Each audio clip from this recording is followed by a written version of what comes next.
Dulu menabung masa harga 308 per gram sahaja. Tahniah saya ucapkan kepada Puan Zaleha sebab beliau dah berjaya keluarkan bunga emas 10 gram sebanyak 2 keping hasil menabung di Economasket dan juga belian secara EPP 10 kali bayar ketika harga 308 per gram dahulu.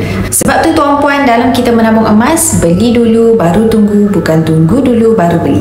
Lagi awal kita bermula tabungan emas, insya-Allah lagi cepat kita untung. Bila ditanya bila waktu terbaik beli emas, pesan mentor saya Tuan Muhammad Zulkifli Syafi'i, penulis buku Wang Emas, beliau pesan bila ada duit yang tak pakai dalam masa 2 tahun ke atas, daripada duit itu terbiar dimakan inflasi 10% setahun, lebih baik simpan emas yang purata kenaikannya dalam beberapa tahun ini sekitar 15 ke 20% setahun. Pesan beliau lagi, jangan tunggu harga paling rendah sebab penganalisis teknikal harga emas yang paling pakar pun tak dapat buat ramalan yang tepat turun naiknya harga emas.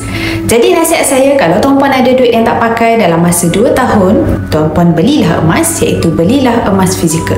Daripada tuan-puan simpan duit, lebih baik simpan dalam bentuk emas. Tuan-puan boleh jadikan emas sebagai sandaran kepada duit sebagaimana yang dibuat di negara-negara di dunia sebelum tahun 1971 dahulu, iaitu setiap duit kertas yang hendak dicetak, mereka akan sandarkan kepada emas sebab emas adalah penyimpan kekayaan yang paling ampuh dari sebarang bencana ekonomi. Nak belajar simpan emas, tuan-puan boleh rujuk pin video saya untuk langkah mudah daftar Economas dan nanti saya akan bantu tuan-puan cara terbaik menabung emas sesuai dengan bajet tuan-puan.